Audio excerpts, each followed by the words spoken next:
Hi there, so this is Dawn and Phil on One Take Testimonies, and we're just going to be talking today about how you bring up your faith in everyday conversations, Phil.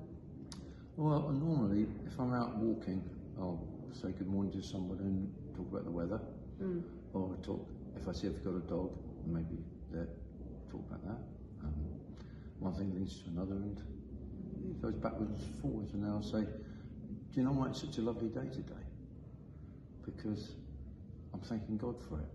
And he said, oh, they say, oh, gee, and then I'll say, and they look, and I say, oh, have you got any faith? And then we start from there. So you bring it in quite quickly into the conversation. Oh, yeah, because I find that if I'm walking on the street, they're actually going somewhere, or I'm going somewhere. But I'm willing to wait, but very often people either wait for a bus or it's a bad place to do it is a bus stop because they're going to get on the bus. Yeah, and they're thinking time. But if you're journeying on a walk...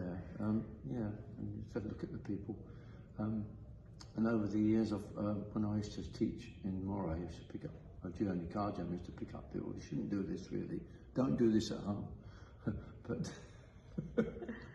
But just pick up people, and one day I got a guy who was a nice guy, but he was a Buddhist, and I thought, right, I've only got 3-4 minutes till we get to Eldon, he could drop him off. And I said, I give him the whole story about being born again, and if you don't do this, you could go to the wrong place at the end of the time and be in torment, or you could be with God. And then we get out, and those kind of people, I would say I never actually know what the outcome was, but I did pray for them afterwards. You're just dropping seeds, and it's a different kind of conversation because it's not something that you're in a long friendship or relationship with. It's a moment in time where you're maybe just following what the Holy Spirit said to pinpoint. And in one case, there was one of them who was a Buddhist, and he stopped the car right in the middle of the car and said, I've got to get out.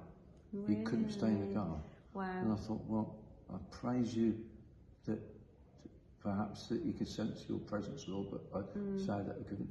I thought about it when I got home. It's also really real, and it's lovely that you're telling that to us because not everything is a success. No. And we're sometimes taught in church that we're only a success if our faith journey sharing is a success, but it's not the case at all, is it? It's a learning curve, it's a journey, and sometimes we get it wrong, sometimes we overcook it, sometimes we undercook it.